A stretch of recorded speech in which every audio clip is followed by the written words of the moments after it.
تو آئیں اب ہم چلتے ہیں اپنی حکایتوں کی طرف۔ تو جہاں سے کل ہم نے چھوڑا تھا اپنی حکایت کو، تو آج اس کے آگے سے ہم کنٹینیو کرتے ہیں۔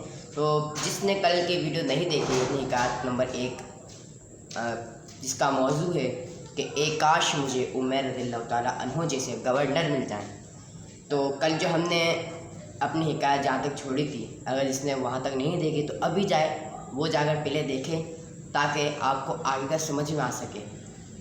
تو ہم آگے شروع کرتے ہیں۔ حضرت سیدنا عمیر رضی اللہ تعالیٰ عنہ نے عرض کی، اللہ عز و جل کی قسم، اگر مجھے اس بات کا خوف نہ ہوتا کہ میرے نہ بتانے سے آپ غم ہوگا تو میں ہرگز آپ کو نہ بتاتا۔ سنیے، جب آپ رضی اللہ تعالیٰ عنہ نے مجھے بھیجا تو وہاں پہنچ کر میں نے وہاں کے تمام نیک لوگوں کو جمع کیا اور انہیں مال جمع کرنے کے لیے کہا۔ جب انہوں نے مال غنیمت اور جزیہ وغیرہ جمع کر لیا تو میں نے اس مال کو اس کے مصارف یعنی خرچ کرنے کی جگہوں میں خرچ کر دیا۔ اگر اس میں سے کچھ بچتا تو میں یہاں ضرور لے کر آتا۔ حضرت سیدنا عمر رضی اللہ تعالیٰ عنہ نے دریافت فرمایا، تم یہاں کچھ بھی لے کر نہیں آئے؟ انہوں نے عرض کی، نہیں۔ حضرت سیدنا عمر رضی اللہ تعالیٰ عنہ نے فرمایا، حضرت عمیر رضی اللہ تعالیٰ عنہ کو دوبارہ وہاں کا حاکم بنا کر بھیجا جاتا ہے، اس کے لیے عہد لکھو۔ حضرت سیدنا عمیر رضی اللہ تعالیٰ عنہ نے جب یہ سنا تو عرض کی، اب میں یہ کام نہ تو آپ کے لیے کروں گا نہ آپ کے بعد کسی اور کے لیے، کیونکہ اس کام میں اپنے آپ کو گناہوں سے نہیں بچا سکتا، بلکہ مجھ سے ایک خطا بھی سرزد ہوئی ہے۔ میں نے ایک نصرانی کو یہ کہہ دیا تھا کہ اللہ عز و جل تجھے رسوا کرے، حالانکہ وہ ہمیں جزیہ دیا کرتا تھا اور زمین کا فرق و اذیت دینا منع ہے، لہٰذا میں اب یہ عہد قبول نہیں کروں گا۔ پھر انہوں نے حضرت سیدنا عمر رضی اللہ تعالیٰ عنہ سے اجازت چاہی اور اپنے گھر کی طرف روانہ ہو گئے۔ ان کا گھر مدینہ منورہ سے کافی دور تھا، وہ پیدل ہی گھر کی جانب چل دیے۔ جب وہ چلتے گئے تو حضرت سیدنا عمر رضی اللہ تعالیٰ عنہ نے فرمایا، ان کے بارے میں تحقیق کرنی چاہیے، لہٰذا آپ رضی اللہ تعالیٰ عنہ نے حارث نامی ایک شخص کو بلایا اور اسے 100 دینار دے کر فرمایا، تم حضرت عمیر رضی اللہ تعالیٰ عنہ کے پاس جاؤ اور وہاں مہمان بن کر رہو۔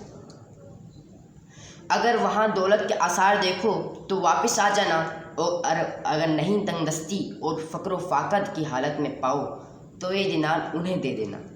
جب وہ شخص وہاں پہنچا تو دیکھا کہ حضرت سیدنا عمیر رضی اللہ تعالیٰ عنہ ایک دیوار سے ٹیک لگائے بیٹھے ہیں اور اپنے کرتے سے گرد و غبار وغیرہ صاف کر رہے ہیں۔ وہ ان کے پاس گئے اور سلام کی عرض کیا۔ آپ رضی اللہ تعالیٰ عنہ نے جواب دیا اور فرمایا، اللہ عز و جل آپ پر رحم فرمائے، آپ ہمارے ہاں مہمان ہو جائیں، لہٰذا وہ ان کے ہاں بطور مہمان ٹھہر گیا۔ پھر حضرت سیدنا عمیر رضی اللہ تعالیٰ عنہ نے اس سے پوچھا، آپ کہاں سے تشریف لائے؟ اس نے کہا، میں مدینہ منورہ سے آیا۔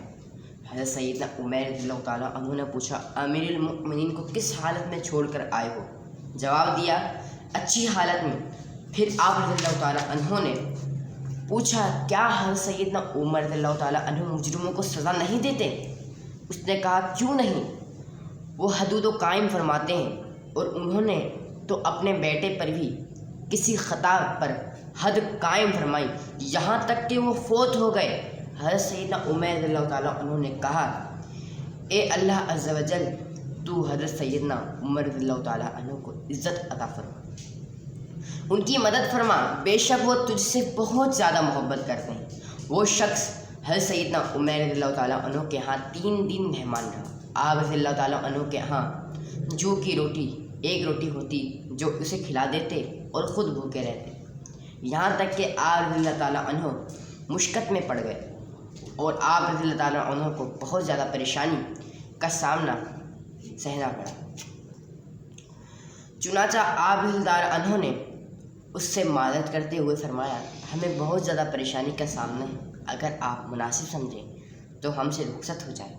جب اس نے یہ سنا تو دینار نکال کر آپ رضی اللہ تعالیٰ عنہ کی بارگاہ میں پیش کر دی اور کہا، یہ امیر المؤمنین رضی اللہ تعالیٰ عنہ نے آپ رضی اللہ تعالیٰ عنہ کے لیے بھیجے ہیں، انہیں قبول فرمائیے اور اپنی ضروریات میں استعمال کیجیے۔ جب آپ رضی اللہ تعالیٰ عنہ نے یہ سنا تو ایک زوردار چیخ ماری اور فرمایا، مجھے ان کی کوئی حاجت نہیں، انہیں واپس لے جاؤ۔